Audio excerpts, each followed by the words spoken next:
How my audio is, so we could get started. We're going to be talking about the latest updates from Iran. I'm going to do these more on a more regular basis, given that you guys seems to be finding it very informative, and some of you enjoy it. I see Soha here. Hi, Soha. I see Neptune.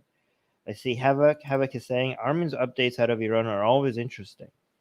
Oh, thank you. And yeah, Maddie is saying yes, looking forward to this. Wow, that's very encouraging to see. How's my audio? Um, how's my audio? As you guys can hear me, so I'm gonna share the screen. All right, I see Khala saying hello. Hi, Khala. Khalsa, Khalsa or Khala? Khalsa, yeah, Khalsa. Um, yeah, Kitty saying hello, but everybody's saying hello, but nobody's saying if the audio is good. Oh, audio. Oh, Soha is confirming that the audio is good. Maddie is saying audio is good. Hey, music guy is here. Fantastic. Okay, great. All right, so we're gonna share the screen, and you guys have to confirm one more time if you could also hear the audio from when I share this. A lot of you might know already what I'm going to be talking about. Some of you might have heard about this one, right? Anyways, did you have audio from the video that I just played? Okay, so Havak is saying audio is good. Kid is saying audio good. Fantastic. You guys know, some of you know what this is about. I think music guy might know. Um, Before I start talking about this image that I'm showing you guys, I want to know how many people know what this is about. Like, you don't tell us what it is, but I just want to know how many people. I have so many different clips, so many different things that I have to share with you guys today. I don't know if I'm going to be able to go over all of them, but so I'm going to do many different parts of this. Maybe because the things that I'm going to be sharing from Iran, they're all over the place. They have different topics. What I'm going to try to do for next future events, future streams that we're going to do, is to collect the ones that have the same topic and have a better title, like what updates from Iran, like the ones that are about hijab, or maybe I'm going to pull it together, and the ones that are about geopolitics, pull it together, so that there's a better title for each video. Maybe that's what I'm going to do about with future streams. Music guy knows. I knew music guy would know. Kitty doesn't know. Shared audio is good too. Yes, audio is good. Fantastic. Okay. Oh, Maddie knows as well. Okay, so let's just go through this really quickly because some of you already know about this story. All right, so for people who don't know, this lady right here, she is the daughter of Qasim Soleimani. Okay, and she just recently had an oopsie, and the oopsie is this picture. Qasim Soleimani. Do people know who Qasim Soleimani is? I'm assuming most of you already know.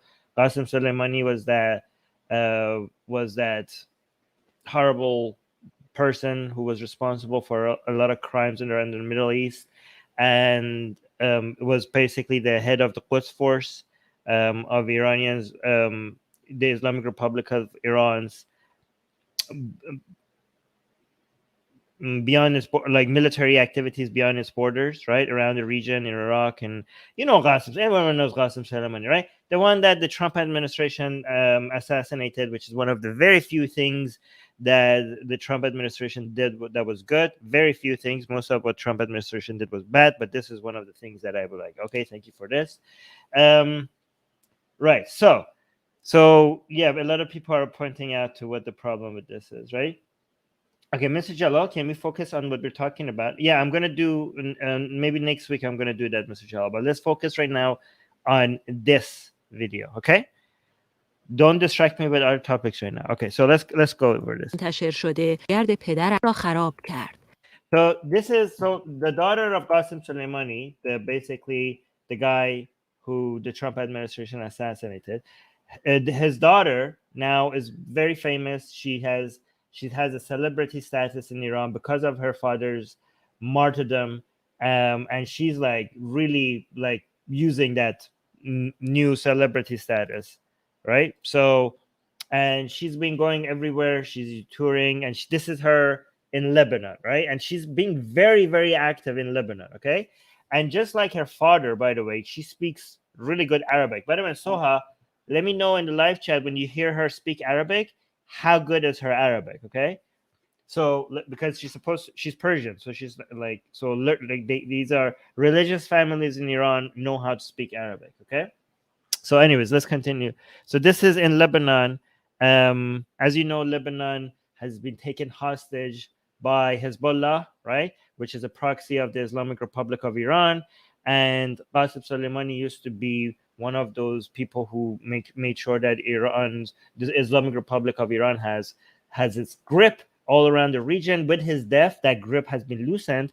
But part of the propaganda that Islamic Republic of Iran does beyond its border, like this lady, Qasem Soleimani's daughter, has been jumping on that bandwagon, especially in Lebanon. I don't know why she's so active in Lebanon. I heard it has something to do with making sure these fighters have women to marry, like multiple women. Like she's in that business apparently. For some, like we could get into that later, right? But we'll see. So the kitty saying nothing like using your father's death. Yes. این عکس پس از سخنرانی او So she gave a speech, and we'll show you what she gave a speech. But this picture was posted on Instagram right after her speech. Okay, and this blew up on social media, on Iranian social media. Like it made huge noise. Okay, and when I say blew up, I don't mean in the Allahu Akbar kind of way. I mean like it just went viral. Okay. در مراسم سالگرد پدرش در جمع نیرو. Oh, so for people who don't know, this was on the anniversary of his father's death. So he was giving a speech in Lebanon on the anniversary of his father's assassination. نیروهای حزب الله و هوادارانشان منتشر شده که او را با گوشی آیفون in a speech in a crowd that were Hezbollah and supporters of Hezbollah, right? So obviously she's going to be very like a lot of Lebanese people would hate her, especially the more secular ones, especially the ones who are tired of Hezbollah's influence in Lebanon. But this crowd is a Hezbollah crowd, so she's very popular in this crowd, right? Now, guys, this is not the Naqab. What are you guys talking about? This is like these are Shia Iranian, like, okay, so these are Hezbollah or Shia people. Don't like most of the time don't wear the Naqab. This is the mask for the this is not the Naqab. Iranian religious women don't wear Naqab. That's most of the time, unless they're Sunni or something. Okay, this is not the Naqab. This is just the mask for the disease that is going around, which I'm not supposed to mention. Yeah. آیفون آمریکایی در دست. Oh, you're saying, whoops, my bad. Yeah, that's okay. نشان می‌دهد. Okay, so the main problem, I think a lot of you noticed, right? So these are very, very anti-American people, right?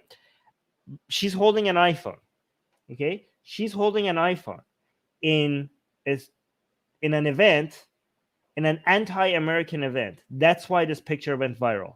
شده که او را با گوشی آیفون آمریکایی در دست نشان می‌دهد. نگفته like she didn't even if you want a good phone, when your father has been killed by Americans, why not get a Samsung?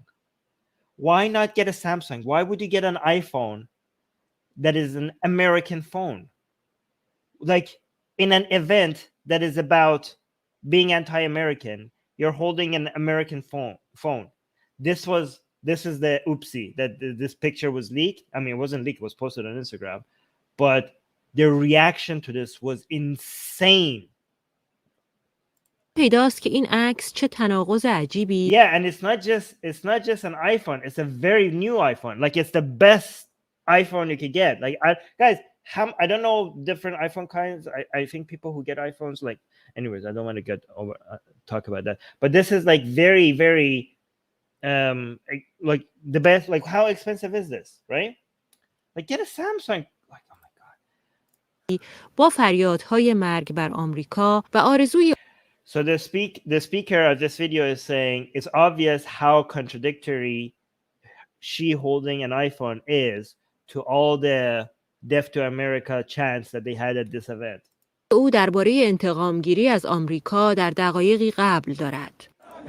Kitty is saying, haha, anti-American but supports American economy. No, but the thing is that just a few minutes before this picture, this was happening. just a few minutes before this picture. Look at this. So she's speaking, guys. Look, this is how these people are like have to be connected to outside of Iran, because like a lot of people don't understand. She's Iranian, but I need an Iranian, like this is a Persian subtitle, okay? Because she's speaking Arabic, and apparently she's good at it. So please tell me how good she is at Arabic. So now she's speaking Arabic. So this is the Persian translation for her Arabic speech. So let me read the translation.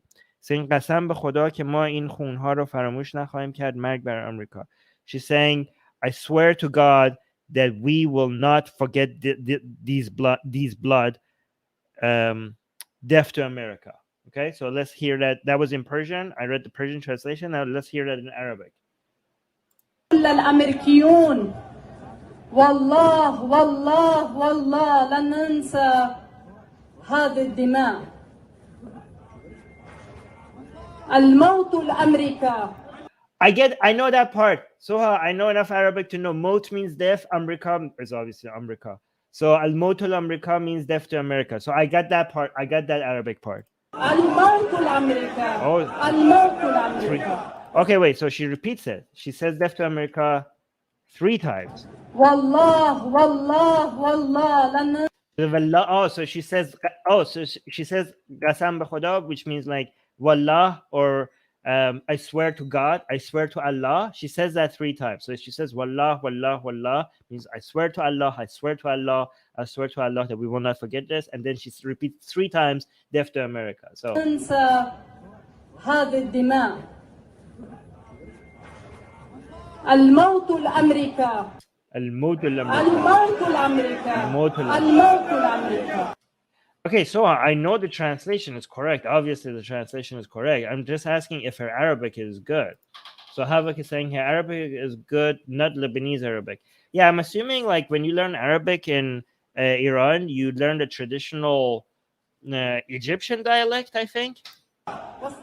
این خرابکاری تازه زینب سلیمانی پس از آن است که او از سوی رسانه‌های لبنانی متهم شده که مبلغ $2,000,000 برای تسهیل ازدواج دائم و All right, so the rest of it goes to the fact that she has spent $2 million, which I don't know where she got from, in Lebanon for what? موقت دخترانی پرداخت For temporary marriages of girls کرده که با اعضای حزب الله to Hezbollah fighter, to Hezbollah members. I don't know how she got $2 million. I don't know why she's spending it on getting girls temporarily. Like, so when they say temporary marriage, that's mostly a Shia thing, and it's basically a type of basically prostitution, right? Islamic version of it, where it's like you get married to somebody for a couple of hours just so that you could get something done, right?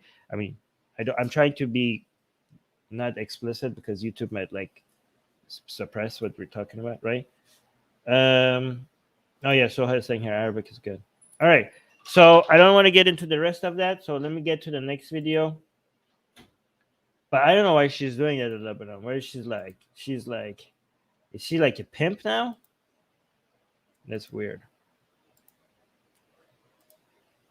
So next thing I want to show you guys is just a picture, but I wanted to show you the zoomed in version of the picture and then zoom out because it's very interesting who's holding this picture.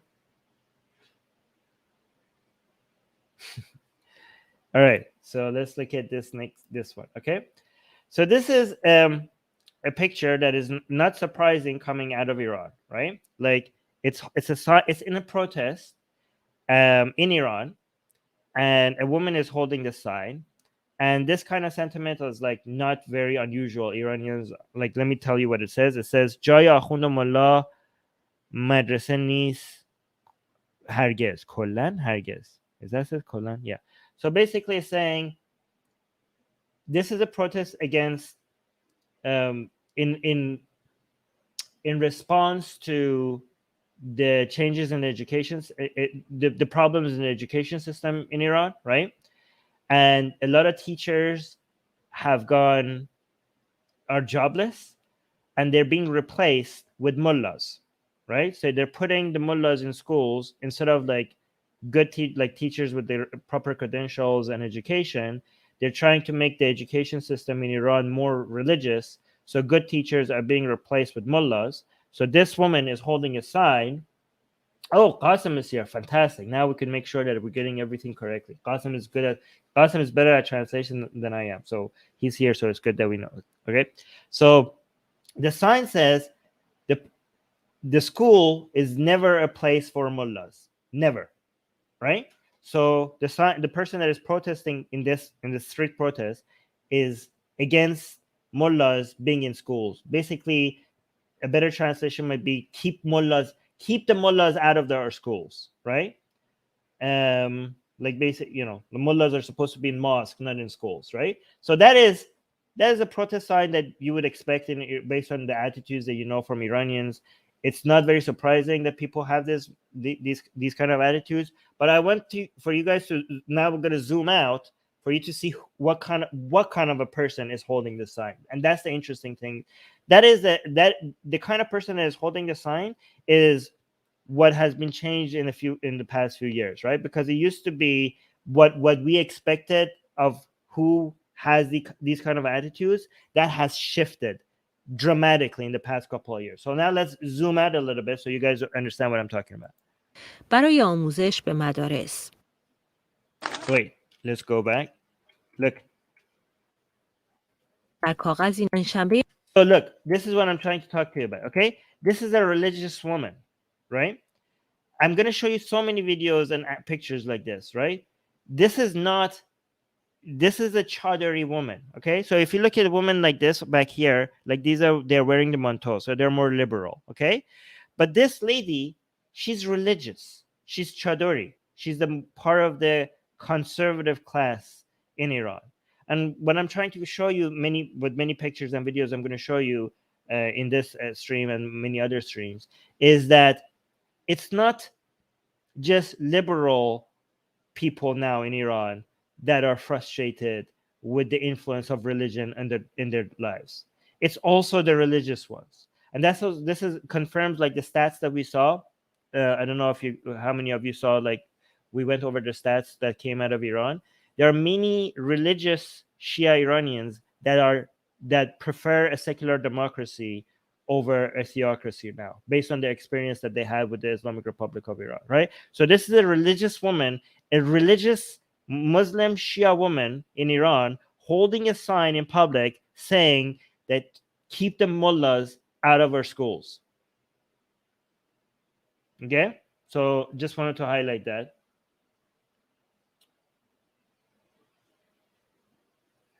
Guys, I'm not going to respond to any questions that is not specifically about what we're showing right now. Okay, what is this?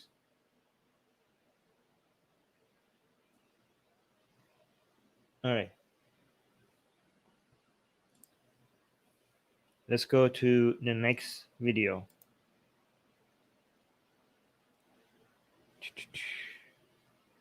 Next video is going to be number 3. Oh, this is a bad one. All right, so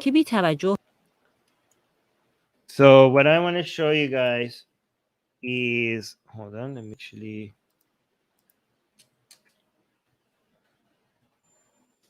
All right, so what I want to show you guys here is some street music, people just having fun, right?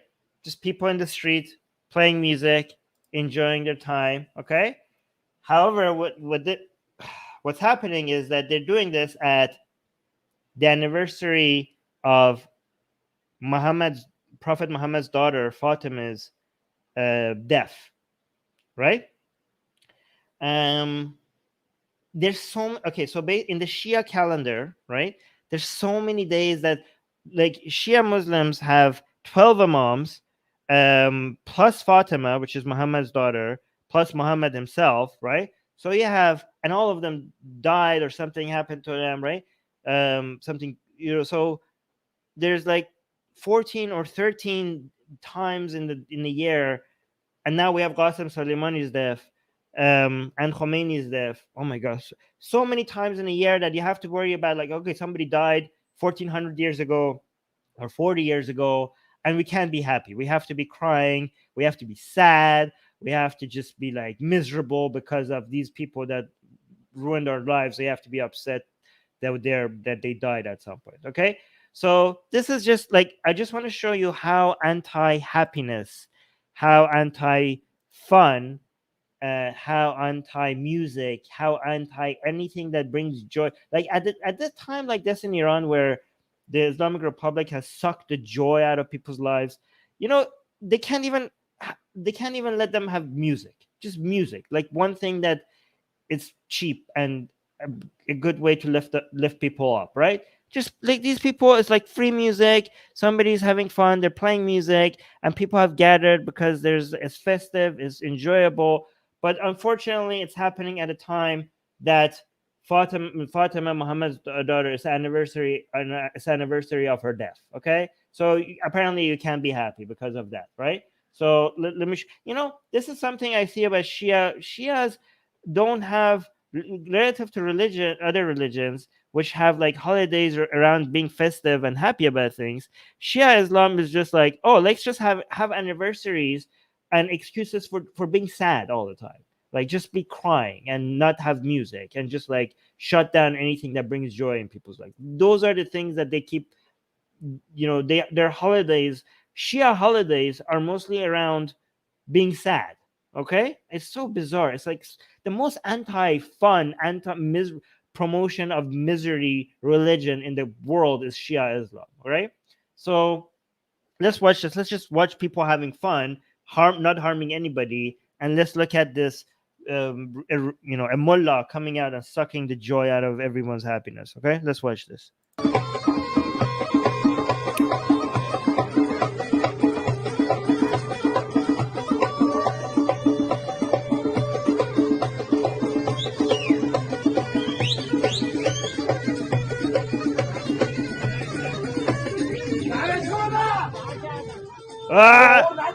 This person, this is the mullah, just showed up yelling.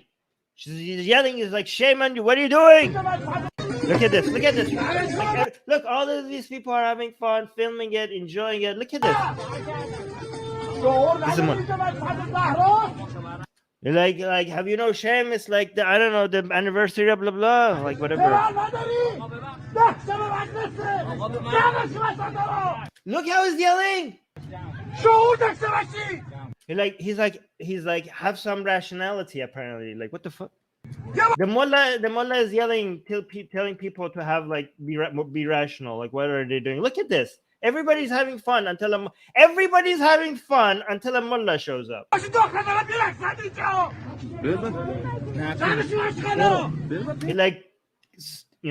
He's like, cut it out, like get this all out of here, or something like that. But look how angry he is. Look how angry he is over people having fun. Like just one more time. Look, everybody's like, everything's fine. Like look at this, people. And then look how angry he is. Look at this, over people's happiness. Listen. Look at his tone.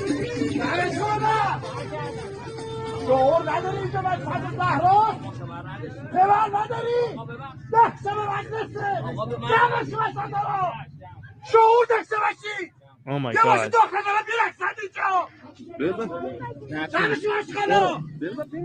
He's like, take all of this away, you garbage, some whatever. This, oh my God. Yeah, anyways, this is like what people, this is why people are so tired of the Islamic Republic of Iran. Okay, this is their experience with Islam. Okay. Okay, so we got a super chat, so we do have to address this. Thank you for the super chat. I think it's 100 rupees.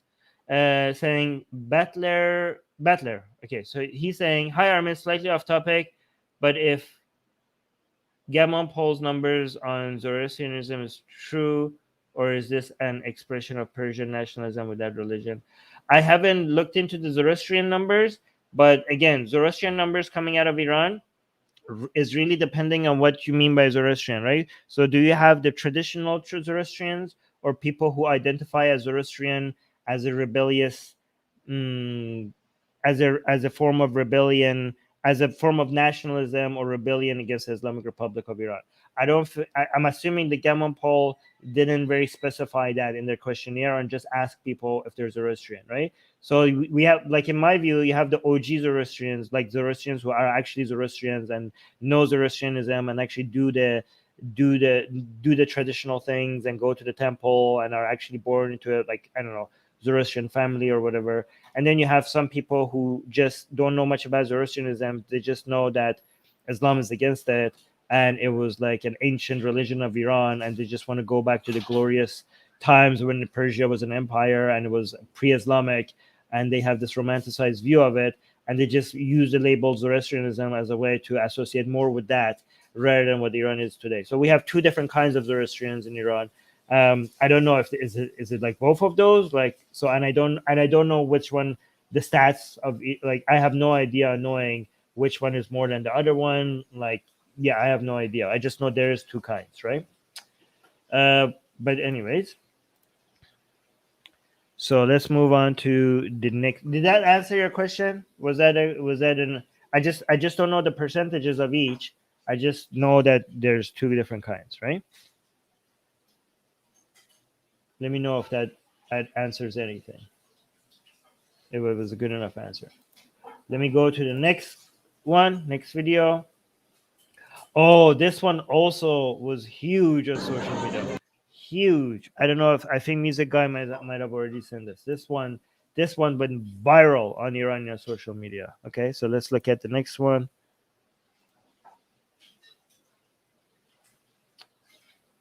All right.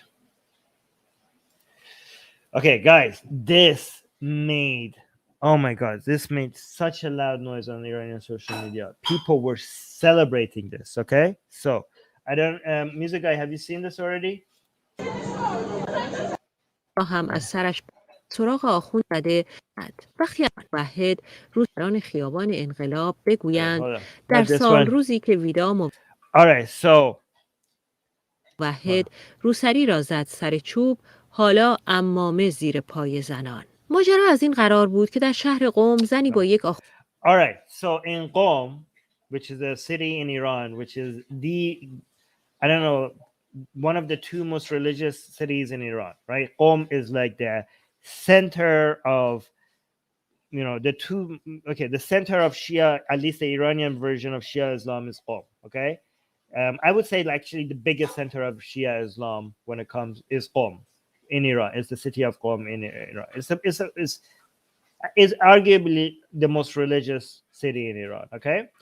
And it's very interesting because given that Qom is supposed to be the most religious city in Iran, the fact that a lot of people in Qom itself are becoming very anti-religious or anti-mullah or more secular shows how far Iranian people have gone away from religion, because we keep getting videos out of Qom about how Islamic Republic people are becoming, right? And this recent incident has become a major highlight, okay? This is this is a woman who's chasing down a mullah, taking out his turban and kicking his turban in the street, okay? And that her stepping on the turban has become a symbol of resistance.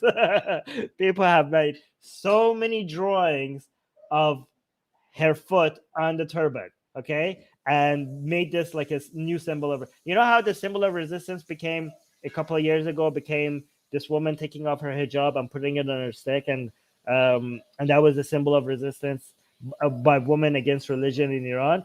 This has also now become a major thing. Okay, so watch this. All right, so look at this. Okay, so here, like, there's two pictures. Here you can see she's like following him, and here you can see when he should take off his turban and is kicking it, right? The story started with, so this might seem like a bit too aggressive, and you might think like, okay, that's a bit aggressive, her chasing down the mullah. But to be fair to her, he started it, okay? He was basically telling, okay, so the way I understand it, okay, there was some contradictory reports coming out, and eventually the final narrative, once everything was confirmed, I think, Bassam, you can confirm to me if I got this wrong, okay? This mullah was harassing another woman for not having proper hijab. And at some point, he also took his cane and I think either hit her with that or like either he pointed at her with her cane or he hit her with the cane. Okay, and this other woman, in defense of the first woman who this mullah was harassing because of improper hijab, started attacking the mullah. Okay, and basically was chasing him down. Okay, so let's see. آخوند درگیر شده وقتی عمامه را از سر آخوند می اندازد با پایش آن را لگدمال می کند. به نظر می رسد آخوند تذکری به زن داده و حتی با عصایش به او زده و او Right, yeah. So she's saying apparently this mullah was talking, like harassing a woman for her hijab and used his cane to hit her. را خشمگین کرده است. And this woman was angry because of it. زن پس از این آخوند به سراغ آخوند دیگری در آن سوی خیابان می رود و عمامه او را هم از سرش برداشته. Oh, apparently maybe there was two mullahs involved. Like she was like attacking one mullah and then she chased down the second mullah. I don't know. It's a bit confusing about exactly what happened. Apparently there were two women involved and there was two mullahs involved at the same time. به زمین می اندازد.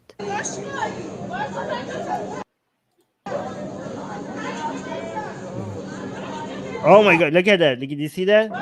She steps on it. Hold on, one more time. Yeah, she steps on that 1 second of her stepping on the turban, the mullah turban, has become very symbolic. Oh yeah, so that was the first mullah, and then she chased down the second mullah. So apparently this mullah, I think this mullah was defending the first mullah who was being attacked by this woman. So this woman started chasing down the second mullah. Look at this. Look how brave women are becoming in Iran. Like, I mean, not becoming. They were like, apparently they were always like this. Okay, but look at this. Like, mullahs were chasing down women for 40 years. Now women are chasing down mullahs. Look how brave. Like, she's like chasing him down. Look at this. She runs after him. Look at her. Like, that mullah is running away. Like, oh my God, I should have shut up.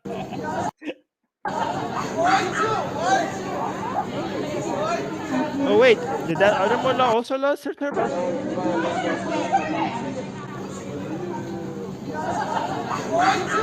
Oh my! Oh no, that other mullah also lost his. Oh, everybody did.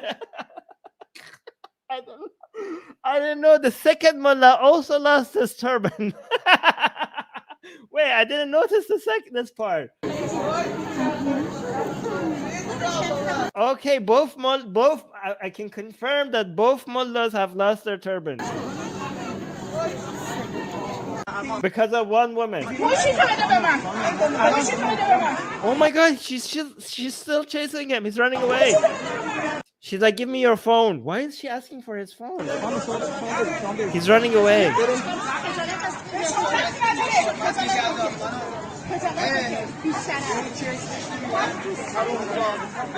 Everybody's swearing at each other. I don't know who's swearing at who. This woman is yelling, telling people to shut the hell up. I don't know. She's like, it's none of your business. I think she was talking to that religious lady.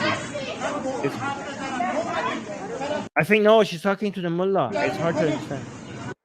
Anyways, but let me see. Oh yeah, he was like, music guy saying he was probably recording her. Yeah, look at this. Okay, so ناگفته پیداست باشد. بسیاری از هم در شهر قم ناگفته پیداست که حرکت این زن آن هم در شهر قم چقدر باعث شگفت.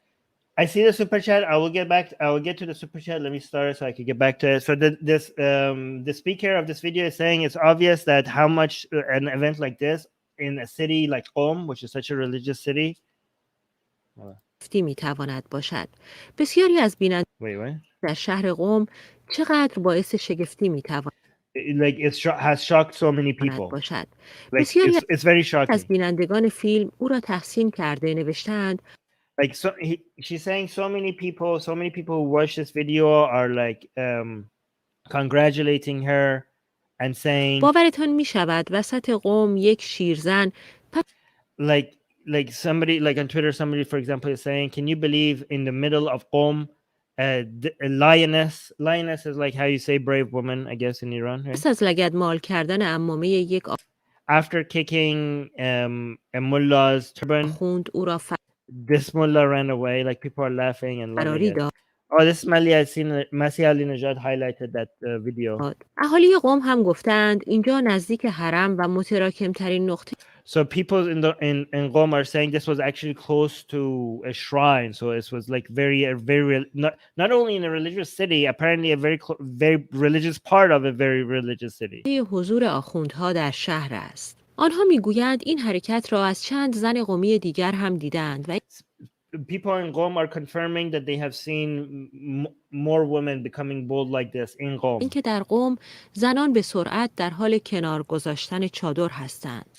And more women in Qom are removing their chadors, which is the more conservative version of the hijab.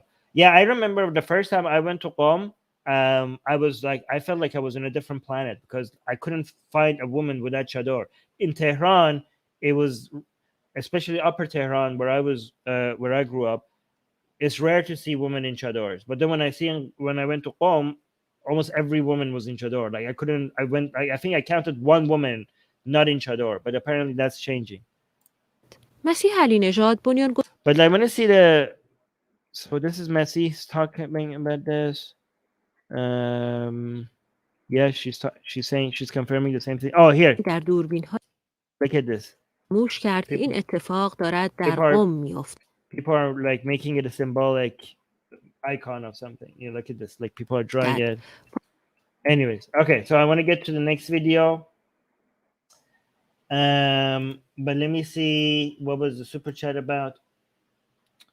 So Battler saying, thanks for the answer. One thing I would like your opinion on is why does forcing Islam in Iran turn people away from Islam, but in South Asia even education has no effect on religiosity? What did you mean the Iranian government did wrong? Well, I mean in forcing Islam, but even education has no effect on religiosity. I mean, I don't know what you mean by South Asia. South Asia is becoming more Islamic. I mean, the Islamic countries in South Asia are becoming more Islamic, but obviously nothing close to Iran. I could tell you, like, it's kind of obvious why when you force religion on people get tired of it and they want to rebel against it. Like, I mean, it seems pretty obvious to me why people would have that reaction, right? Like, okay, so religion grows very well when people feel like they're being victimized because of their religion, right? That is the best way to get religion growing. Like, and when you feel like your community and your identity is protecting you against a bigger threat, that is best fuel. And also if your religion gives you a sense of victory, right, and growth. So these are the elements that makes religion grow fast, right? On the other hand, if religion makes you feel like, if you feel oppressed by religion, that's the best recipe for people to be giving up on religion and seeing it as a negative thing, right? So that's exactly what's happening in Iran. Like, you haven't seen, I think, like, you haven't seen, there's no other country on the planet that has seen the rates of people leaving Islam like in Iran. And it's especially because it has been forced on people, like the lifestyle, the values, the rules, right? So you could say that the Islamic Republic of Iran is responsible for more ex-Muslims than anything in the world, right? Like, we are like ex-Muslim activists, but we have nothing, like all the ex-Muslim activists in the world have nothing over how much the Islamic Republic of Iran is responsible for people becoming tired of religion and leaving it, especially Islam. And okay, one thing like that, one way to get people tired of religion is to force it upon them. Another way to get people tired of religion is for them to witness crimes and misery directly as a result of religion, right? So a lot of people were, for example, just like Islamic Republic of Iran, ISIS is also responsible for a lot of people leaving Islam, right? So a lot of people used to be Muslim. Because of ISIS, they went and did research to see what Islam teaches, and they weren't happy with what Islam teaches, and they left Islam, right? These are the different, so we, like, when we try to advocate against religion, we try to use like logical reasoning and look for evidence and stuff, and that works on some people, especially people who want their philosophy to be matching their reality. Right? But most people are not really concerned about that much. Most people are concerned about their national identity, their social identity, their sense of belonging, them being on the right side of the people that they want to be associated with, and they decide whether they like a religion or do not like a religion based on these factors. And that's how religions often grow. If you take birth rates away, that's often the main reasons why religions grow or shrink. Right? So in Iran, you have the perfect element. All the factors are working in favor of people being anti-religious, right? I hope that makes sense. Was that a satisfactory answer? Does that make any sense? Yeah, I do want to make sure that, yeah. All right, so let's get back to, okay, focus. Yeah, sure. I'll get back to the videos. All right, so next video.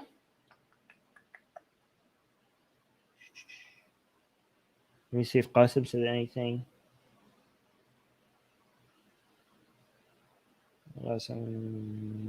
Yeah, okay. All right, next video.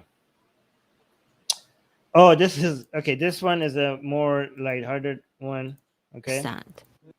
So just another way to see, to be able, for you guys to be able to engage the attitudes people have in Iran about hijab and different, this is going to be a short one, okay? So I'm not gonna tell you how this is gonna turn out until it passes a little bit, okay? So okay, so actually let me tell you, this guy is like trying to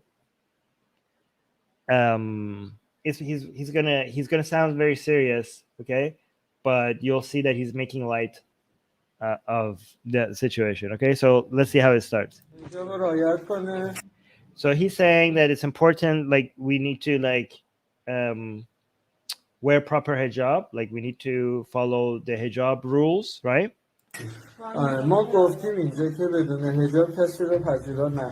So it's like we have already said that we would not accept anybody without proper hijab in this establishment. Like he's like saying this is like a very respectable establishment, and we have already indicated that we would not accept anybody here without proper hijab. All right.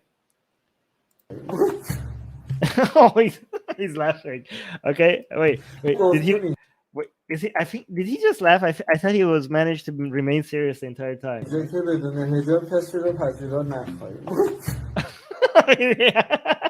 He's laughing. Okay, so he's making a joke. Okay, so he was trying to be serious. He was trolling, but he can't hold it. Okay, hold on. Yeah, like of course, I've also put a sign in front of our business that we won't accept people. Like we have a sign in the front. Okay. So I think this is like a vet, like a, so like a place where people bring their dogs. So they put they put a hijab on this girl dog, and then. Like we don't, so we have to follow the rules. Okay. Okay, so apparently a lot of people were upset for this. مدافعان حجاب اجباری شد و آن را توهین به حجاب. Yeah, so apparently this clip got out, and a lot of people were upset that he's making fun of hijab by like by putting hijab on a dog. دانستند. ما گفتیم اینجا که بدون حجاب کسی رو پذیرا نخواهیم. زدم اصلا کامل زدم حجاب رو رعایت کنم. It's like, okay, it's so fun. He's so cute because he's like in the middle of it, he's like, he's like, yeah, of course we have to follow the rules. We don't accept anybody with a proper job. Like he like laughs like that, and I'm like, yeah, and I put up a sign on my building, and then they show the dog. I don't know what the music is about. Okay. Oh my god, I love the fact that he had like this laughter in the middle. That was so fun. That's so cute. Okay, all right, let's go to the next. Guys, these are videos inside Iran. Like people are recording this. Like a lot of people are like, oh, Armin, you're so brave. Like, what are you talking about? Like people are like making fun of. They're chasing down mullahs. They're making fun of hijab. They're like chadori women, religious women are holding sign telling people to keep the mullahs out of school inside Iran, right? Like this, like these are not like some people outside of Iran that are making light of the situation in Iran. Like these are videos coming, and they're putting their own their faces on, and like they putting them on their own account. Okay, so and you know who they are. Like this is like it's just so wide. This whole anti-Islamic Republic, anti-religious, or pro-secularism or anti-mandatory hijab attitude is like widespread in Iran. It's like all over. Like you can't like even hunt down every person like this anymore, right? It's just like it's so widespread. Okay, so let's go to so I know the title of this video is Updates from Iran, but I saw a video from Afghanistan that I was like, I cannot not highlight this. I cannot, like, we keep talking about like brave women from Iran, but let's give a shout out to some brave women from Afghanistan, okay? Because I saw this video and I was like, I would not feel good if I did not highlight this, okay? So sorry that this doesn't fit with the title, but Afghani women need some highlighting as well right now, okay? Let's look at this, okay? So we're talking, okay, you think chasing down mullahs with canes is brave? What about going after Taliban that are shooting guns, okay? While they're shooting their guns, okay? So watch this, okay? So you want to see brave? Watch these Afghani women, okay? So let's see what they say. So this is BBC Persian, okay? Let me see if I could get a better resolution out of this. Nope. کابل شماری از زنان در اعتراض So he's saying in Kabul there were a number of women به وضعیت بد اقتصادی who were protesting against the economic and و حقوق بشر در افغانستان and human rights situations in Afghanistan. تظاهرات کردند. بعضی از معترضان میگویند برخورد نیروهای طالبان با آنها خشونت. So like some of the protests like you really, are you sure? Okay. Some of the protesters are saying that the way the Taliban is reacting to them is very violent. Like, yeah, no kidding. Like, watch this, okay. آمیز بوده. نیروهای طالبان سعی کردند با تیراندازی هوایی شرکت کنندگان در این تظاهرات را پراکنده کنند. Okay, let's watch. Okay. So these are women protesters against the Taliban. By the way, I don't understand what's happening. Why are all these women? There are so many women protesting in Afghanistan against the Taliban, and every time I watch one of these protests, there's not a single man joining them. Like, who are these women, and why are men not joining them in the protests? It's like it's more risky for these women to do these protests than the men. So why is it? I don't know. So why are they always alone? Hold on. So like, okay, so they were protesting and the Taliban started shooting, okay?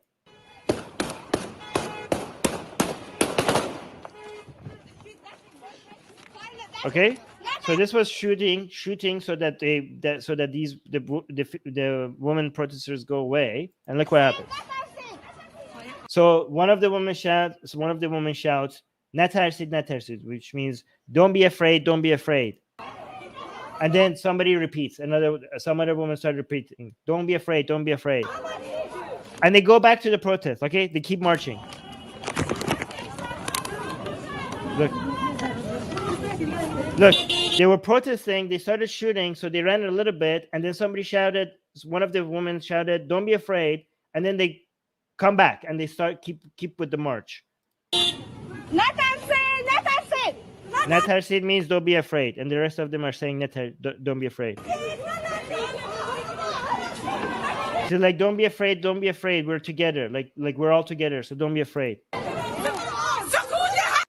Look, this is women with no arms marching while Taliban is. Now, I don't know about you guys, but if Taliban was shooting as a way to get me to go away, I would probably go away.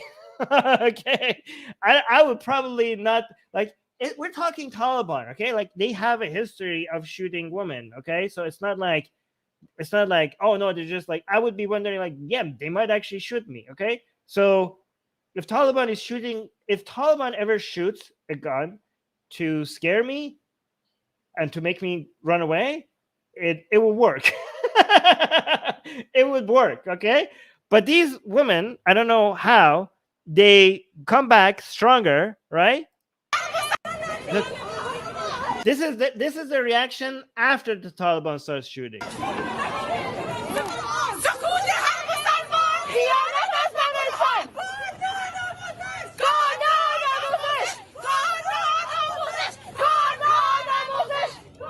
These are Afghani women against the Taliban that is armed and is shooting. Yeah. So just want to do a shout out to Afghani women, okay, which is unbelievable. Okay. The situation seems very hopeless for them, but they're not giving up. Apparently, they're not giving up. Like the Taliban just took over the entire country against all the armed forces that were supposed to be fighting back against, I don't know, United States Army. Okay, and these women with no guns or anything, they're like, we're gonna resist that. Like everybody else has folded, everybody else has given up, like just left. People with tanks and machine guns and helicopters and everything, they were like, we're out of here.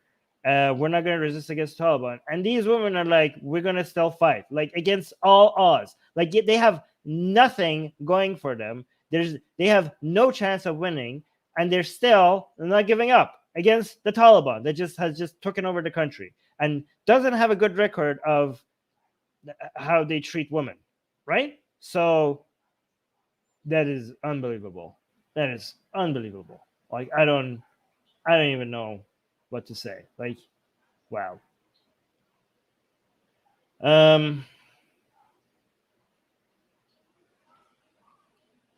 Yeah, music guy is saying very brave woman. Exactly. All right, let's go to braver than I would ever be. Okay, so I have two videos with this almost the same theme. Yeah. And basically these videos are going to be about the. Okay, so here's the thing. I might be guys, I'm anti-Islamic, right? If I come here and I tell you that people are becoming anti-mullah, anti-Islamic Republic in Iran, you shouldn't believe me, okay? I'm biased. I'm anti-Islamic, right? I'm anti-religious, right? I might be like very optimistic. I might be like, you know, just like acting like you're winning, even though like things are going the right. Maybe I have rosy colored glasses, and maybe I'm just saying things that maybe I'm exaggerating, right? So given that I'm against religion, I'm against Islam, and I'm very hopeful that Iran becomes less and less religious, you shouldn't trust me when I say that more and more people are becoming anti-mullah and anti-Islamic Republic in Iran. Okay, so don't trust me. Listen to these mullahs. Okay, listen to these religious preachers. Listen to what they're saying. Okay, let's see what they have to say. All right, so this is one mullah, right, speaking. بیشترین حد خود رسیده است، به طوری که آخوندها تقریباً هر روز به آن اعتراف So she's saying mullahs are now admitting this every day. کنند. What are they admitting? So they're saying, right now what you're hearing, you'll see his picture soon, is a mullah speaking, and he's giving you a list of the recent anti-mullah events that has been happening around Iran. Okay, I have been highlighting some of these, like these are some of the more famous ones. Some of them I have highlighted here before, some of them I haven't, but let's listen to his list, right? So this is a Friday prayer imam, right? So the story of this guy is that this was a Friday prayer imam, and he videoed himself coming in his car and giving people money, and people hated it. People hated it because they're saying, "Oh, you mullahs like ruin our country, and now you're recording yourself giving money to poor people just for your own PR stunt," right? So this event got a huge backlash, right? ماشین پیاده نمیشه مثلا 10 تومن 20 تومن به کارگرا میده مردم میریزن اینقدر فحش. So he's speaking now. This is the mullah who's giving you a list of examples of how much people's attitudes has changed against the mullahs. Okay, so a mullah is admitting all of these changes in Iran, right? So he's saying, like, after that event, people came out and they swear so much at this man. میدن که طرف ظرف 4 روز استعفا میده. Like he's reminding us about that event, and he's saying the situation got so intense that this Friday prayer mullah had to resign after 4 days. Okay, that's how big the backlash was to that mullah recording himself giving money to the poor, right? So that's one of the. And now he's giving you a different example of another religious person. پیاده میشه میزنه تو. Oh no, this was okay. No, this was a congressman. 4 روز استعفا میده.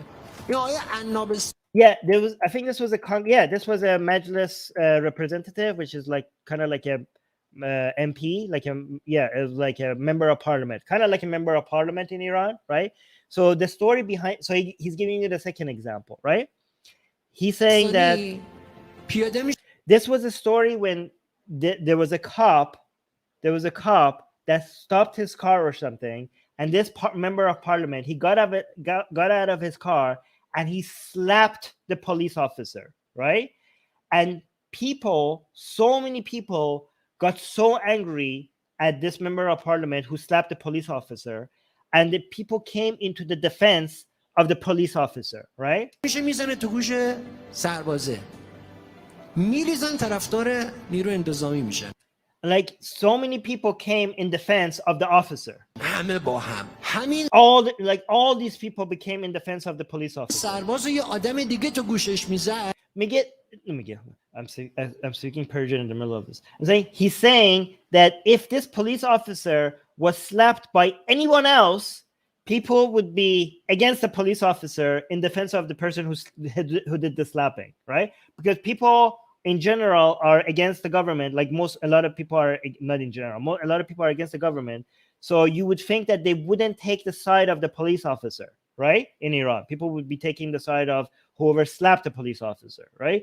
But in this situation, it was different. In this situation, because it was a member of the parliament who slapped the police officer, people came in droves in defense of the police officer. Like he's basically showing you as an example of how anti-government people have become, that they're now even defending a police officer.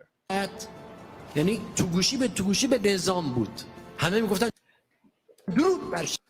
Yeah, he's saying if this was not a member of a parliament who slapped the officer, people would be like congratulating the person who did the slapping. He's saying like you slapped the government, right? People would be loving it. بابا تو عمرشون یه ملت شجریان گوش نمیدادن. Oh, like so this was a poet who died named Shajarian, and he's famous, but a lot of people he's saying he became even more so this poet, this like singer, just recently died, right? And he's saying most people never listened to this man Shajarian throughout their life, but this man became anti-government, right? He said like he had a chant against the government, like he said death to dictator, right? And because of that, when he died, so many people celebrated him. So he's saying that this singer, even so many people who don't even listen to his songs, supported him and became celebrated his life when he died, merely because He said death to the dictator. بعدش هم گوش ندادن، چلومش هم کسی یادش نبود، الان هم گوش نمیده. یه دفعه همه شدن طرفدار شجریان. Like all of a sudden, everybody became a defender of Shajarian just because he became anti-government. چرا؟ در اینکه Like, why is this happening? شجریان با نظام یه زاویه داره. Like, he's like, because Shajarian had a problem with the government, with the regime, مردم میخوان نشون بدن ما با نظام زاویه داریم. and people want to show that they're against the regime. کی میره فوتبال تو موبایل نگاه کنه آخه؟ فردوسی پور میره اونجا. And he's basically giving تو اینستا 6 میلیون میرن تیک میزنن. 6 میلیون کم نیستا. اینا So I don't know this last story, but he's like, there's another story that apparently shows that people are against the government, and he said like 6 million people went and I don't know, liked it or something. And he's like, guys, 6 million is not a small number. So I don't know. میرن تیک میزنن. 6 میلیون کم نیستا. اینا مشت نمونه خرواره. ورزشکار رو برای دخترها با I don't know if that story, I'm not familiar with that story, but I think I'm familiar with this story. He's saying like they opened the stadium to women, right? کردن تعداد صندلی پر نشد. بعد از 20 سال مبارزه برای رفتن بانوان به ورزشگاه. بعد ما نتیجه گرفتیم چی بود؟ آقا دیدی اینا نماینده اکثریت مردم نیستن. عزیزم نمیخواست بره ورزشگاه. میخواست نشون بده مخالفتش رو. Oh, okay. So he's like, this is so interesting. Wow, this mullah is getting this mullah is getting everything right. Like, so he's saying that women fought for 20 years for women to be able to go to stadiums, right? Because like going to the stadium is not allowed for women in Iran, right? And he said we finally allowed women to go to the stadium, and not many women went. Like they weren't even able to fill out the seats. And he's saying a lot of like pro-regime people made fun of that. He said saying that, look, this was like all fake. They didn't even want to go to the stadium. Like now that they're allowed to go to the stadium, there's not enough of them to even fill up the seats. And he's like, you're getting the wrong conclusion. Like this mullah is saying, you're getting the wrong conclusion. It wasn't about being able to go to the stadium. It was the whole protest was about being anti-regime. It was about being against the policies of the regime. That was the point of them fighting, not allowing women to go to the regime. So he's saying to his fellow pro-regime people that you're missing the point of why they were protesting. دخترها باز کردن تعداد صندلی پر نشد. بعد از 20 سال مبارزه برای رفتن بانوان به ورزشگاه. بعد ما نتیجه Guys, see, I'm not me. This is not coming out of my mouth. I'm against the Islamic Republic of Iran. I'm against the mullah regime. I'm against theocracy. But this is not coming out of, these examples are not coming out of my mouth. The mullahs are giving you these examples. گرفتیم چی بود؟ آقا دیدی اینا نماینده اکثریت مردم نیستن. عزیزم Guys, please only type English in the live chat. Thank you. نمیخواست بره ورزشگاه. میخواست نشون بده مخالفتش رو. چرا حاضر ضرر کنه اما لج منو در بیاره؟ چرا به اینجا رسیده؟ دوران روشنگری گذاشتیم، فیلم درست کردیم، سریال درست کردیم، گاندو درست کردیم، خانه Like apparently, like he's like, we're making so many TV series trying to do the Iranian, the Islamic Republic of Iran's propaganda, like the regime's propaganda, like as if these things are going to solve. Like there's so many TV series in defense of the Islamic Republic. هم درست کردیم، انیمیشن درست کردیم. Like we made cartoons, we made رفتیم animations. دکتر سلام رو انداختیم، طنز رو انداختیم. We made comedy TV series. Like we did all of these things, all of these shows, just to try to change people's opinions in favor of the regime. کانال جوک رو انداختیم، همه کار داریم میکنیم، باز جواب نمیده. But none of them are giving us the results. Like we're trying to do everything to promote our propaganda, pro-regime propaganda. None of it is working. Okay, so yeah. So let me give you another example of another mullah admitting the same thing. All right, I'm going to give you a timeout because anybody who posts in non-English, I'm going to give them a timeout in the live chat. I already gave you the warning and you didn't listen. All right.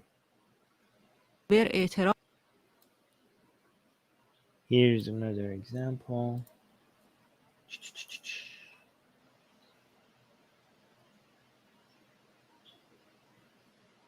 All right. Look at this guy. This is also fair. Here's another mullah who is admitting how much sentiments in Iran are changing against the mullahs. Okay, so listen to this. اعتراف می‌کنند که نه جرأت امر به معروف یا آنگونه که مردم می‌گویند One second. فضولی و دخالت در زندگی شخصی آنها را دارند و نه دیگر ترفند بدحجابی و باران و خشکسالی کار می‌کند. All right, so here's the mullah. Okay, so I don't know. So Amr bin Ma'ruf and Nahy anil Munkar is like an Islamic ruling that you're supposed to basically tell people to be more Islamic. If they're behaving improperly, you need to actively get involved in people's personal life and tell them to act properly, right? Especially this is used to tell people about their improper hijab, right? So now this mullah is saying right now in Iran, like he's telling you the situation what the situation is in Iran, right?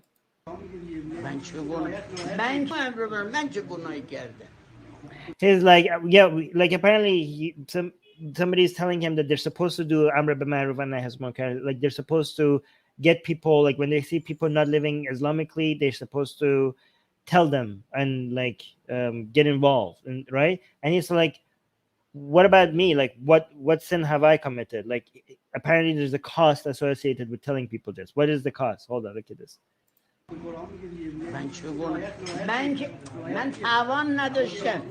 Like I don't have the ability. Like basically he's saying I don't have the ability to tell people anymore to be more Islamic.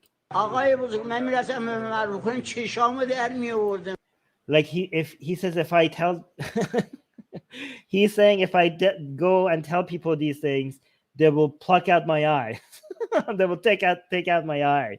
Like that's how the situation has become in Iran. Like he's basically scared of telling people to be more Islamic because people are not tolerating that anymore.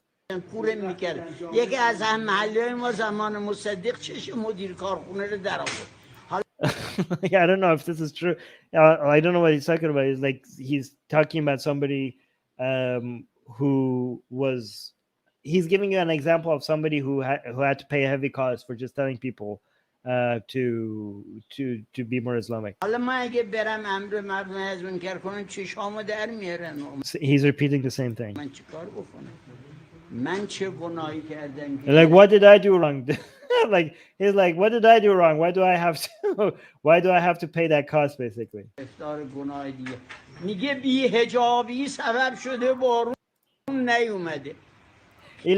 He's like some mullahs are telling people that because of lack of proper hijab, it's not raining, right? So I don't know if you guys know, Iran is facing a lot of problems with drought, right? There's not enough water going on. There's not enough water. There's a lot of rivers drying, right?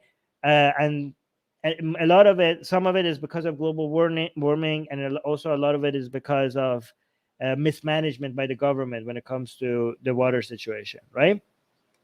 So he's saying some mullahs are telling people that it's because of lack of hijab that it's not raining. Okay.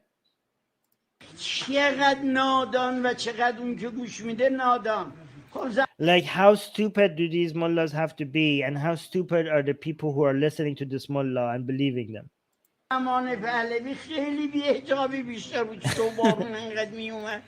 He's like, during the Pahlavis dynasty, basically before the Islamic Revolution in 1979, like when the Shah was still in power, like at that time there were so many.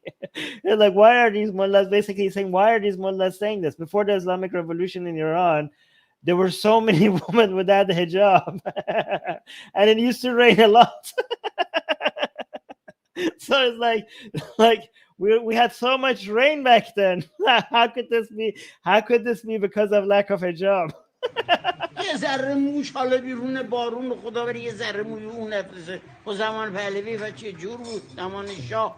Like now we have only a few women just showing their hair, and because of that it's not raining. So how is it that when we had so much more hair showing during the Shah, time? Why was it raining more then? خدا بری یه ذره موی اون نفرسه با زمان پهلوی و چه جور بود زمان شاه این همه برف و باد تو کوچه های خونشای Like you had so much rain and we had so much snow with all the lack of hijab back then. یادشون باشه ما کوچه زده بودیم تو کوچه میرفتیم تو کوچه با اینکه بی حجابی هم زیاد راه رو گم میکنیم برای اینکه Like with these kind of talk, we're basically we're losing our way. نفهمن ما چی کار داریم میکنیم و چی داریم میکنیم. That was amazing. Okay. All right. So that was that. Okay. So we have 2 more videos to show. Oh, okay. Actually, let me show you a short one before I go to this last one. This last one is very important. راه را بر So مخالفان بسته صدای before I go to that one, let me show you this one.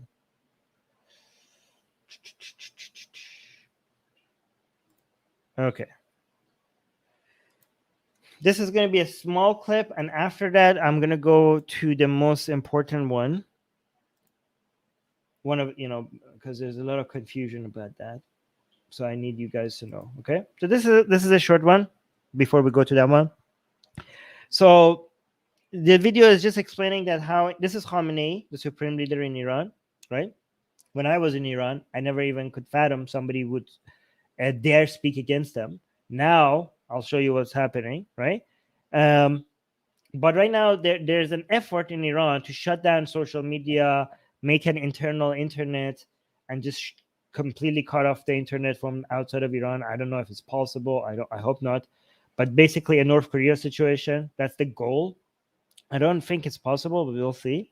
But this speaker of this video is pointing out that even if they do that, you can't, you can't put the genie back in the bottle, right? Like people are like, what is that going to achieve? People are already upset. It has the unrest and the complaints has come into the real world, like in the outside of social media. Like enough people are anti-regime now outside of social media that even if you shut down social media, you're not going to be able to maintain all of this dissent, right? So آنها را خاموش کند. اما در سالگرد قاسم سلیمانی و سیاست‌های زیرکانه نظام برای بهره برداری از کشته شدن او، صدای مخالفت‌ها در داخل رو به اوج گرفتن است. she's saying like the voices against the regime are constantly rising from within.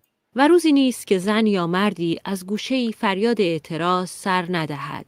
And there's not a single day in Iran that a man or a woman doesn't voice out their complaint loudly.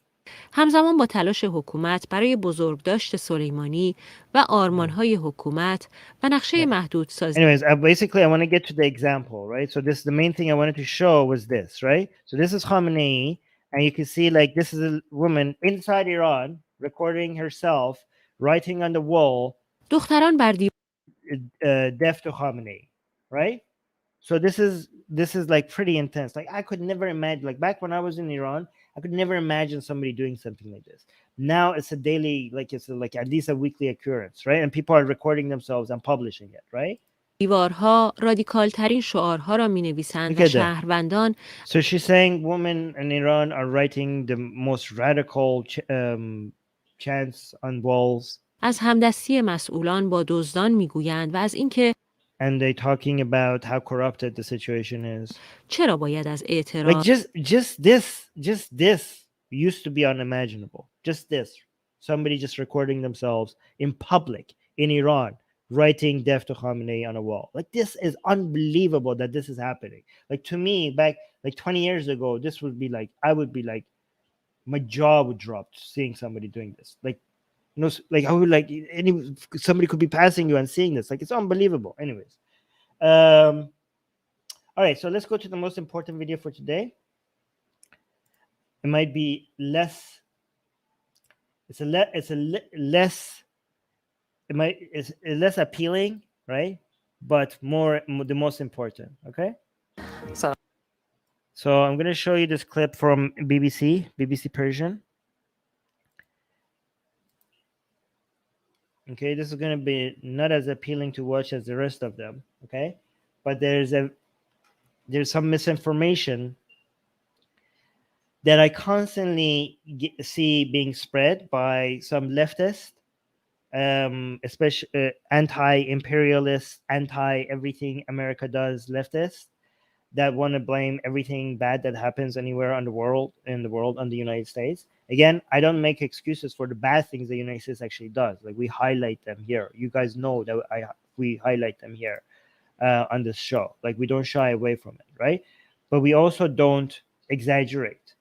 We also don't try to whitewash what tyrannical governments like the Islamic Republic of Iran, how much they're responsible for the misery of their people. It's not all just because of the United States, right? Like, like I'm talking about people like Kyle Kulinski, right, at the Secular Talk.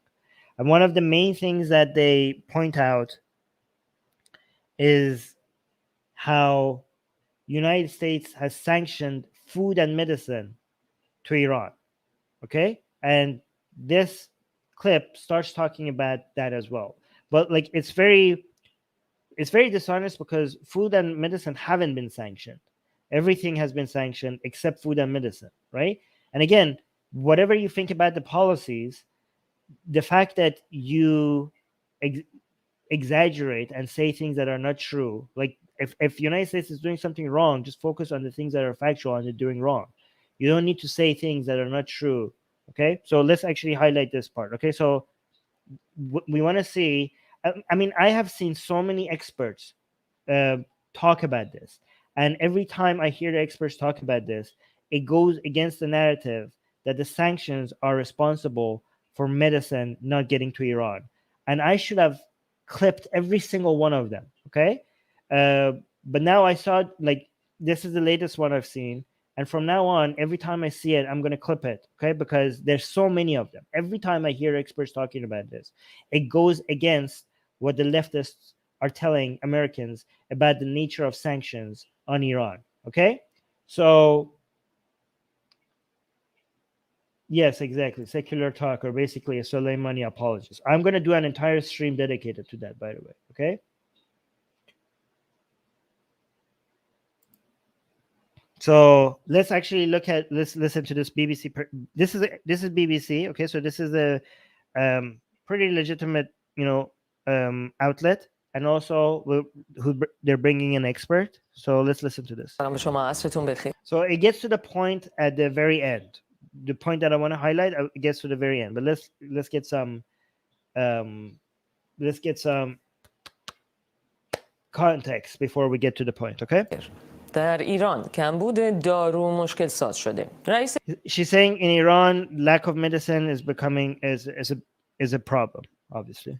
هیئت مدیره انجمن تالاسمی گفته که امسال So she's referring to this disease called thalassemia in Persian. I don't know what that disease is in English, because I've seen a lot of protests by parents of children with this disease. Apparently they're dying. Thalassemia. Do you guys know what the English translation of that is? Like, there's a lot of protests because these kids are dying because of lack of access to medicine, and a lot of parents are protesting in Iran because of the lack of access to medicine.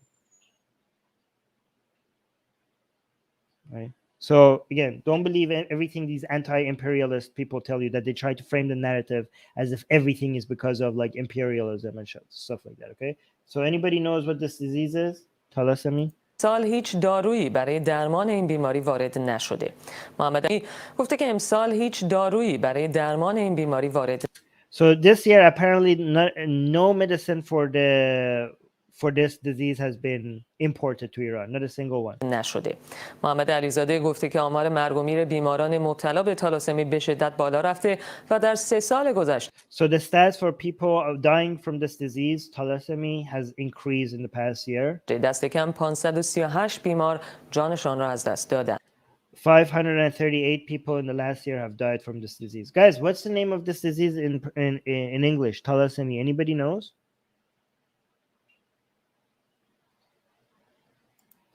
روزنامه همشهری هم گزارش داده که داروهای اروپایی سرطان نایاب شده و دیگر تحت پوشش بیمه نیست. Also, medicine for cancer has become very rare as well. این مسئله باعث شده که هزینه درمان کودکان مبتلا به بعضی انواع سرطان به هفته 8 میلیون تومان برسد. کودکان مبتلا به بعضی انواع سرطان And that's why some kids, the medicine for some kids who have cancer, the prices of their medicine has skyrocketed, so they به don't have هفته access. 8 میلیون تومان برسد. گفته می شود که مهم Oh, so here's thank you, Mizugai. It's in English. It's called thalassemia. Is an inherited blood disorder characterized by less oxygen carrying. Thank you so much, Mizugai. Less oxygen carrying protein or hemoglobin and fewer red blood cells in the body than normal. Okay, so that's the disease. Okay, thank you so much, Mizugai. You're an angel. مهمترین دلایل کمبود دارو در ایران تحریم و اختصاص نیافتن ارز دولتی برای کمبود دارو در ایران. So she's saying that it's been said that the reason why this medicine is not available is 8 میلیون تومان برسد. گفته می شود که مهمترین دلایل کمبود دارو در ایران تحریم و اختصاص نیافتن ارز دولتی برای واردات داروهای بیماری‌های So she says it's been said that the main reasons for the lack of access to these medicines are the sanctions and the lack of funds being given for buying these medicines. Okay, so that's what she's saying. That's what being said. So now let's listen to the expert that they have on. خاص است. دکتر یاسر قریشی متخصص So this is Dr. Yasser Qureshi. اطفال و از پزشکان بدون مرز. So he's a pediatric specialist, right? So for children, and he's also a member از of استانبول ترکیه. دکتر یاسر قریشی متخصص اطفال و از پزشکان بدون مرز از استانبول. And he's a member of Doctors Without Borders, and he's an Iranian speaking from Istanbul in Turkey. استانبول ترکیه با ماست. خوش آمدید آقای دکتر. شما خودتون با بیماران مختلف از جمله بیماران مبتلا به تالاسمی در ایران She's saying you have a lot of experience dealing with thalassemia patients in Iran. So that's what because he deals with children. That's one thing that he has been very much involved in. کار کردید. داروهای این بیماری چقدر برای اونها حیاتیه؟ She's asking how important is these medicines how vital is this for these patients, for these children? خب برای بیماران تالاسمی ما یه سری داروهایی می‌خوایم که Let me actually put this on double speed. Hold on. واقعا تاثیر بسیاری داره توی ادامه زندگیشون. بخاطر اینکه بیماران مجبورن هر ماه خون تزریق بکنن به واسطه این تزریق آهن. He's saying basically the medicine is like vital for them to be able to continue to live. پیدا می‌کنید بدنشون برای ما داروهایی بهشون بدیم که آهن ضبط بکنه. الان مدت‌ها هست که این داروها اجازه وارداتش داده نمیشه تا چند سال قبل. Like these medicines they have been banned from being imported, right? کم می‌ذاشتن وارد بشه، فقط از شمول بیمه خارج شده بود. به عنوان مثلا دسترال رو اصلش نمی‌ذاشتن وارد بشه، اکسید اصلش نمی‌ذاشتن وارد بشه. شرکت وسطشون کرده بود دسترال زدن. He's giving some details about the bans. ولی مطلقاً کارایی اون داروهای اصلی خارجی رو نداشتن. ولی ما می‌دیدیم And he's saying like instead of importing, they're making their own internal medicine, like they're built in Iran, right? So instead of importing them, they're trying to make their own medicine from Iranian brand medicine. But these medicine that they make in Iran, it's not having the same results. Like it's like it doesn't have any of the results of the medicine that we import. So that's why, like, I don't know, he's saying something happens to their heart because of all the iron for some. Okay, that's too much detail, but we don't need to know that.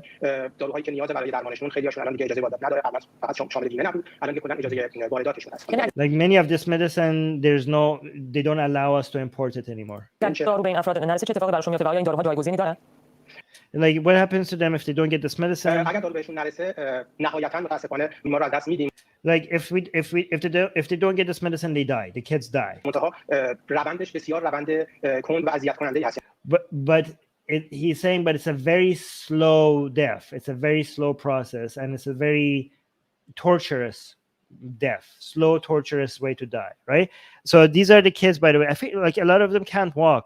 All of the kids that I've seen that don't have access to this medicine, they're bringing them in front of these offices, and the kids are part of the protest asking for medicine from the officials, right?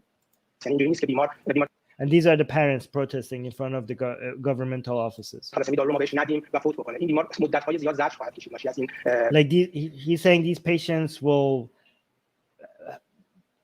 they will be in a lot of misery for a long time before they die. Look, these are okay. So you can see these are the footage of the protests. These are the parents that showed up with their kids in front of this government buildings because their kids are dying and they don't have the medicine. This is a really torturous way, by the way, for them to die. That's what he's saying. They're coming in front of the government buildings and protesting because of the lack of access to medicine. Okay, so we'll get to the point. Hold on. Oh, look at like these are so these are the parents holding the signs. And like these are the kids. Like none of they can't. None of them seem to be able to walk because of the disease. But they're here with their signs in front of the government building, protesting, like telling the government to. There was this very cute, really cute little kid that I saw another video of. It's not here. That was speaking directly to a government official. One of them, she was in a wheelchair.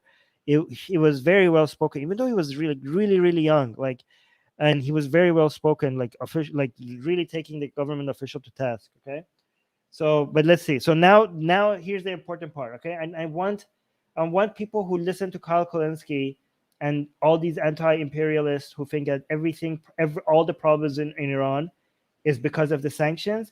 I want them to pay attention to this part, okay? Like somebody might be like, tell Kyle Kulinski to like pay attention to all the experts instead of like spreading all this bullshit around, okay? So listen to this part, okay? So the reporter is asking him, the doctor, like, what do you think is the reason why we have such lack access to medicine in Iran? Is it because of the sanctions, or is it other factors as well? He's saying, I don't think that the sanctions have any influence on the lack of accessibility of these medicine. Like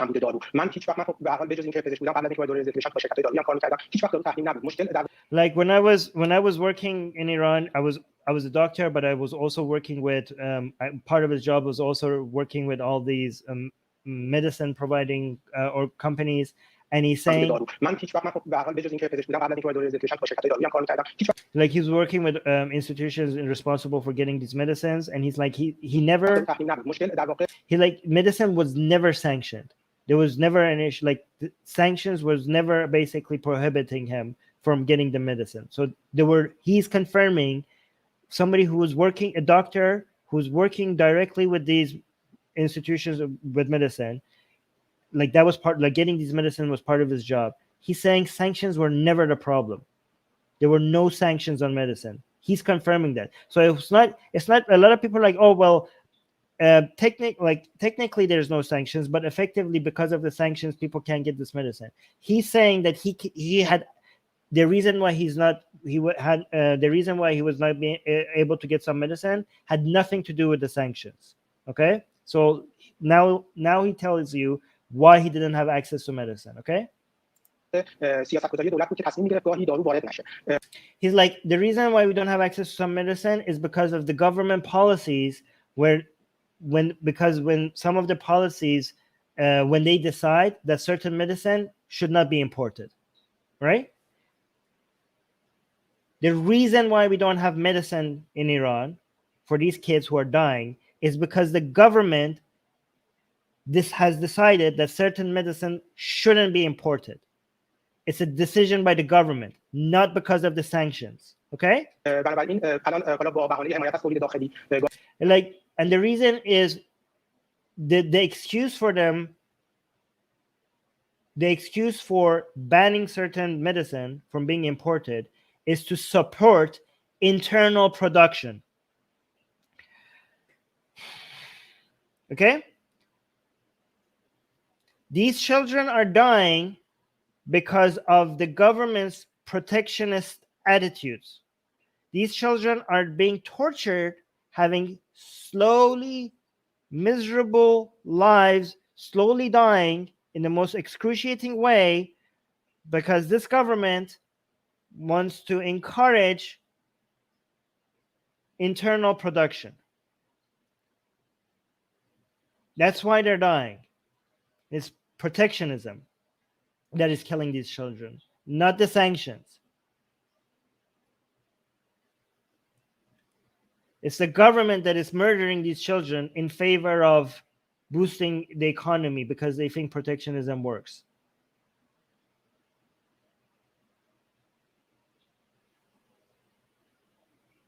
Oh yeah, actually, there's a good point.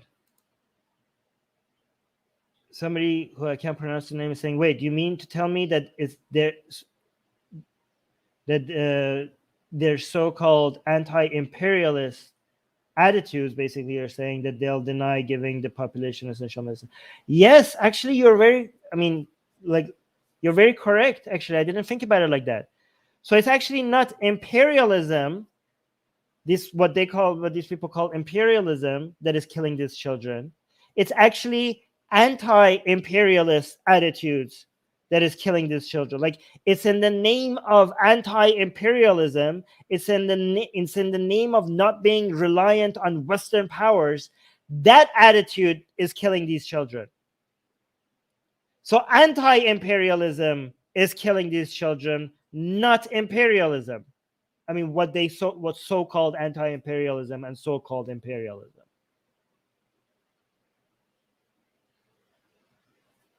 So Kyle, it's not your ideological enemies.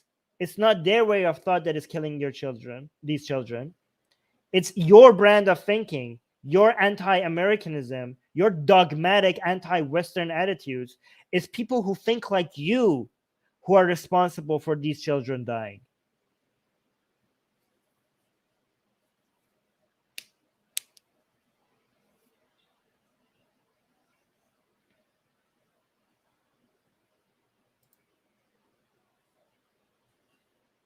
گاهی اوقات ایران همونطوری که سر واکسن کرونا دیدیم در واقع سیاست‌گذاری وزارت بهداشت هست که جلوی واردات دارو رو میگیره، حالا چه به صورت ممنوعیت واردات چه به صورت عدم تخصیص ارز دولتی برای اینکه با قیمت مناسب دارو وارد بشه. فکر می‌کنم اگر دولت سیاستش رو تغییر بده بسیاری از مشکلات واکسن کرونا دیدیم در واقع سیاست‌گذاری وزارت.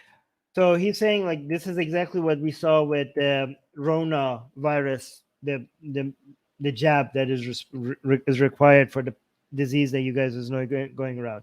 The ban for importing the jab for that was banned from the supreme leader himself. From the supreme leader himself. So don't tell me. In fact, United States was offering to support Iran with the jabs, to support like reducing the disease, and the Iranian government officially said no to that, and they banned any form of imports of it because they're so anti-American. They're saying no to medicine that their people need because how anti-American they are. This is insane. They're holding their own people hostage, their own children hostage. They're sacrificing their most vulnerable civilians, which is sick children, because they want to say no to America. It's unbelievable. It's the most disgusting thing. بهداشت هست که جلوی واردات با بهانه حمایت از تولید داخلی سیاست‌گذاری دولت بود که تصمیم گرفت گاهی دارو وارد نشه. بنابراین الان حالا با بهانه حمایت از تولید داخلی گاهی اوقات ایران همونطوری که سر واکسن کرونا دیدیم در واقع سیاست‌گذاری وزارت بهداشت هست که جلوی واردات. Like, it's basically the health ministry. It's the policy of the health ministry that is stopping the medicine from coming in. ممنوعیت واردات چه به صورت عدم تخصیص ارز. And he's saying it happens in two ways. Either it's because they put a ban on importing a certain medicine, or they remove the funding for buying a certain medicine. دولتی برای اینکه با قیمت مناسب دارو وارد بشه. فکر می‌کنم اگر دولت سیاستش رو تغییر بده بسیاری از مشکلات حل میشه. He's saying last word, which is the most important part, is like, if the government changes its policies, most of these problems will go away. That's what he's saying. Like, most of these problems will go away simply if they change their policies. So please hold the Islamic Republic of Iran responsible. Not everything is because of the United States. Not everything is because of the evil West. Okay? Anyways. So that was that. I have a lot more videos, but I think it's good for today. We could have more videos. We're going to do more streams like this and highlight more videos, right? I don't understand this comment. What is, like, Vitor Emmanuel Oliverita is asking, You still talking about Iran? Arrived just now. Well, Vitor, the title of the stream is Updates Out of Iran. I don't understand what people. I don't understand people. Seriously. Anyways.